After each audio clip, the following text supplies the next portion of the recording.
கலந்து சவுட்ல கலந்து பாலிசி குத்தி சாப்பிட்டேன். இன்னைக்கு நான் அந்த சாப்பாட்டை இன்ன வரைக்கும் சாப்பாட்டை மட்டும் இன்னைக்கும் துரோகமே பண்ண மாட்டேன். எந்த சாப்பாடு போட்டாலும்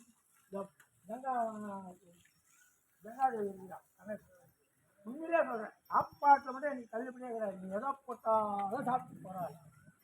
இந்த சாப்பாடு வேணும் அந்த சாப்பாடு தான் வேணும் அப்படின்னு கிடையாது. சாப்பாட்டை மட்டும் அன்னத்தை மட்டும் படிக்கவே கூடாது. அது 74 நாளைக்கு 74 இது வரைக்கும் மனக்கஷ்டம் இல்லாத நல்லா பலம் நல்லா இருக்கு. உங்க ஒரு குறை ஆமா. இன்னைக்கு நான் நடந்துதான் போவேன்.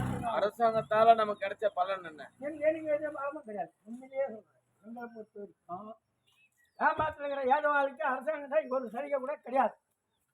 தமிழ்நாடு முழுக்க எல்லா கிராமத்திலும் இப்படித்தான் சொல்றாங்க. நான் தமிழ்நாடு முழுக்க போய் வரேன், உங்களை மாதிரி எல்லாரையும் சந்திக்கிறேன். வியாபாரத்துக்கு அரசாங்கம் ஒரு சலுகை கொடுக்கல, ஏதவாளுக்கு தான் நான் பேசுறேன். இல்ல நான் கேக்குறதும் யாதவா பத்தி தான் ஆய்வு எடுக்க வந்திருக்கேன். நான் மத்தவங்களை பத்தி சொல்லல.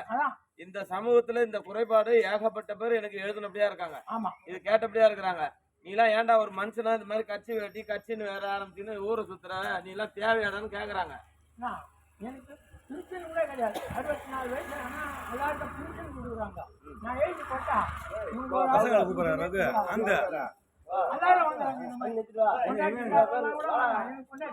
அரசாங்கத்தினுடைய வழியில வர்றத ஏதோ இல்லாதவங்க கொடுக்குறாங்க. ரைட், அதை பத்தி நம்ம பேச வரல. நம்ம பிள்ளைங்க இப்ப இவ்வளவு பேர் இருக்காங்க, இவங்க எல்லாம் வேலைக்கு போல.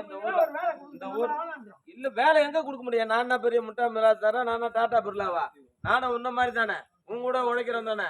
என்கிட்ட ஏதோ இருந்ததை நான் கொடுக்கறதுக்கு, நான் இருக்க வைக்கிறதுக்கு என்ன வழின்னு தான் கேட்க வந்திருக்கேன். இருக்க இவங்க எல்லாம் நீங்க சொன்னீங்க படிக்கல, கல்வி இடஒதுக்கீடு கிடைக்கல. அரசாங்கம் கொடுக்குது தெரியுமா உங்களுக்கு? இடஒதுக்கீடு எல்லா ஜாதியும் கொடுக்குது, எல்லாருக்கும் இதை பகிர்ந்து கொடுக்குறாங்க. அதுல அவங்க முன்னேறி போயிடுறாங்க. இந்த கொஞ்சம் மார்க்ல கொஞ்சம் கம்மியாகி கட் ஆஃப் இல்லாம போறது, இந்த மாலை தோத்து போறேன்னு ஒரு வேதனையில இருக்காங்க. இதை போக்கதான் இப்ப நாங்க அரசாங்கத்துக்கிட்ட என்ன கேட்கறோம்னா, 1989 ஒரு குறிப்பிட்ட சமுதாயத்துக்கு எல்லாம் கொடுத்தீங்க, இதுல யாதவரை விட்டுட்டீங்க. தமிழ்நாட்டுல நாங்க அதனால பாதிக்கப்பட்ட அந்த 37 வருஷமா எங்களுக்கு இப்போ கொஞ்சம் சலுகையை கூடி கொடுங்க. எங்க குழந்தைங்க இப்ப இருக்கு இந்த ஜெனரேஷனாவது நல்லா வந்துகிட்ட, நாங்க கெட்டவங்க கெட்டும் போறோம் அப்படின்னு நம்ம பேசுறோம். இத வந்து அரசாங்கத்தாண்ட கோரிக்கையா வைக்கிறோம். இந்த அரசாங்கம் நம்ம ஓட்டை வந்து இலவசமா வாங்கிக்கிட்டு நம்மள வந்து ஏறு எடுத்து பார்க்க மாட்டுது, கண்டுக்க மாட்டுது. அதை கண்டுக்க வைக்கிறதுக்கு தான் இந்த செங்கல்பட்டு பஸ் ஸ்டாண்ட்ல ஒரு கவனத்தை ஈர்க்கணும்னு எல்லாரும் ஒன்னா கூடி கேட்போம் அப்படின்னு முடிவு பண்ணிருக்கோம். புரியுதுங்களா? இயற்கை அது என்ன பண்ண முடியாது, அது வேலையை அது பண்ணுது. நம்ம நல்லதுதான், அதெல்லாம் விடுங்க. அதனால இதான் நோக்கம். இப்ப அப்படியே எல்லாரும் வந்துட்டீங்க. நான் கிராமமா நம்ம ஆளுங்க அதிகமா இருக்கிற கிராமம் நேரா போறேன். புரியுதுங்களா? இப்ப உங்க பிள்ளைக்கு என்ன நிலையோ என்ன கதியோ அதுதான் எனக்கும்.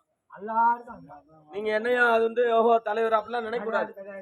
நம்ம இடஒதுக்கீடுதான் இந்த அளவுக்கு தோத்தம். புரியுதுங்களா? இதை செய்தவர்கள் இன்னைக்கு இருக்கிற திமுக ஆட்சி தான். அவங்களே திருப்பி செய்யணும்னு கேட்கறோம். நீங்க இப்போ அது செய்யுங்க, எங்களுக்கு கண்ணு திறந்து பாருங்க, எங்களை ஓர வஞ்சனையா பார்க்காதீங்கன்னு கேட்கறோம். இதுக்குதான் நம்ம எல்லாம் வந்திருக்கிறோம். இதை வெற்றி பெற வைக்கலாம். இப்ப நீங்க சொன்ன குறைகள்லாம் ஒரு பக்கம் மூட்டை கட்டி அந்த கண்ணங்கிட்ட கொடுத்துருங்க. குறையெல்லாம் கண்ணங்கிட்ட கொடுத்துருங்க. அவர் பார்த்து வகுத்து எது நீதி நேர்மையில அவர் பார்த்துக்கிட்டாங்க. நம்ம வேலை என்னன்னா தர்மத்தோட வேலை செய்யணும். நம்ம எடுத்துக்கிட்ட பணியை ஜெயிக்க வைக்கணும். இதுக்கு நீங்க ஏதோ என்னங்க எல்லாம் பாத்தீங்க எல்லாம் போனீங்கன்ற வார்த்தையை மறுபடியும் சொல்லாதீங்க. ஏன்னா அதை பார்த்ததுல போனதுல தோத்ததுல நானும் ஒருத்தன், நீங்க மட்டும் இல்ல. சரிங்களா? நீ 100 ரூபாய்னா நான் 1000 ரூபாய், இவ்வளவுதான் வித்தியாசம். இந்த தோல்வியை தான் கண்டிருக்கிறவங்க வெற்றி காணல.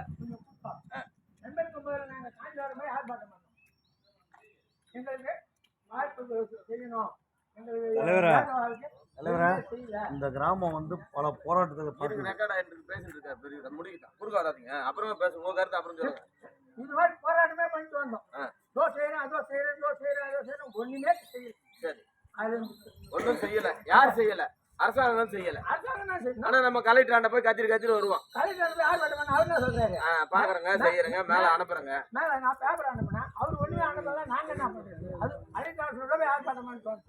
இத வந்து இப்ப இளைஞர்கள் என்ன கேக்குறாங்கன்னா, உங்களோட சொல்றேன் என்ன கேக்குறாங்கன்னா, நம்ம போய் அரசாங்கத்துக்கு கவனத்தை ஈர்ப்போம். அரசாங்கம் இந்த தடவை செய்யலன்னா அதோட விட்டுட்டு வீட்டுல படுக்காம அடுத்து சாலை மறியல் போவோம், போராட்டத்தை வலுவாக்குவோம், பெரிய பிரச்சனையை கொடுப்போம்னு சொல்றாங்க. அதுக்குதான் இப்ப இந்த கட்சியும் இந்த சங்கங்களும் ஒன்னா சேர்ந்து இந்த வேலையை செய்யுது. இந்த ஊர்ல ஒரு யாரும் கூட போய் நடு ரோட்ல நின்று சாலை மாதிரியே பண்ணது கிடையாது இது வரைக்கும். பண்ணுவாங்க, இனிமேல் பண்ணுவாங்க. அது ஒரு காலம், இனி பண்ணுவாங்க. அது தயாராயிட்டாங்க. பண்ணாங்களா? சொல். இல்ல இனி அவங்களா பண்ண தயாராயிட்டாங்க. வேலை கொடுத்திருந்தாங்க, அதுவும் பிடிக்கிறாங்க. ஏரி வேலையா அதுவும் பிடிக்கிறாங்க. ஏறி வேலையும் கிடையாது. நீங்க கது இன்னும் இந்த வயசுக்கு நான் என்ன பண்ண முடியும்? எனக்கு ₹1 வருமானம் இல்லை இப்போ. புரியுது. சரி, முயற்சி பண்ணுவோம். அதுக்கான வழிகளை என்னென்ன செய்ய முடியும். வரப்போற தேர்தல நம்ம வந்து யாருக்கும் இலவசமா ஓட்டு போடக்கூடாது. யாருக்கும் போடக்கூடாது, இலவசமா ஓட்டு போடக்கூடாது. எங்க காரியத்தை செஞ்சு கொடுத்தவங்களுக்கு தான் நாங்க ஓட்டு போடுவோம். இல்லைன்னா எங்க ஓட்டை எங்களுக்கே போட்டுக்கோன்னு சொல்லி உங்களுலயே ஒரு ஆளை நிக்க வச்சு நீங்க போடணும். அதுக்கான ஆயுதம் எல்லாம் இப்ப நம்ம கிட்ட இருக்கு. அப்பனா ரெடி. இப்போ நம்ம கிட்ட புல்லாங்குழல் இருக்கு, நம்ம சின்ன இருக்கு, நம்ம கட்சி இருக்கு. அதுக்கு முன்னாடி இல்லைன்னு சொல்லலாம், இப்ப எல்லாம் இருக்கு. அதனால நீங்க யாருக்கும் போய் நம்ம ஓட்டு இலவசமா போட்டுறக்கூடாது. இல்ல அவன் அந்த நேரத்துக்கு வந்து கொடுக்குற காசை வாங்கக்கூடாது. உண்மையிலேயே நீங்க வந்து அந்த நேரம் வந்து ஆர்டர் பண்ண எல்லா இல்ல என்ன ஆஜர் பண்ணுன்னா நான் உங்களுக்கு இன்னொன்னு சொல்றேன். நான் வந்து இருக்கிற 12,000 சில கிராமத்துக்கு இப்படி போக முடியாது. அதுக்குதான் இந்த நிர்வாகிகளா இருக்கிறாங்க. எல்லாரையும் அவங்கள நீங்க புடிச்சு முன்ன இந்த ஊருக்கு யாரு முன்ன 3 பேர் நிறுத்துறோம் அவங்கள கேட்கணும். முதல்ல அவங்க வந்து இங்க எங்களை கேட்கணும், எங்களை பிடிச்சி இழுத்துட்டு வரணும். இங்க அவங்க சும்மா விடக்கூடாது எங்களை. அந்த மாதிரி நிறைய இந்த ஊர்ல கட்டுப்பாடு உருவாக்கி கொடுங்க. ஒவ்வொரு ஊருக்கும் இதை சொல்றேன், இது இந்த ஊருக்கு மட்டும் இல்ல. அதனால இதை சிறப்பா செஞ்சு கொடுக்க வேண்டியது உங்களை மாதிரி பெரியவங்க, அனுபவஸ்தர்கள் இந்த இளைஞர்களுக்கு வழிகாட்டி.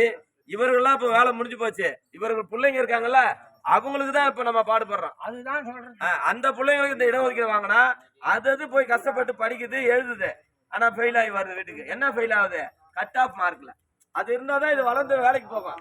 அங்க வேலையில ப்ரமோஷன் இல்ல, கட் ஆஃப் மார்க் கிடைக்கல, எதுவுமே பேசிக்கா நமக்கு கிடைக்கல. அதான் பிரச்சனை.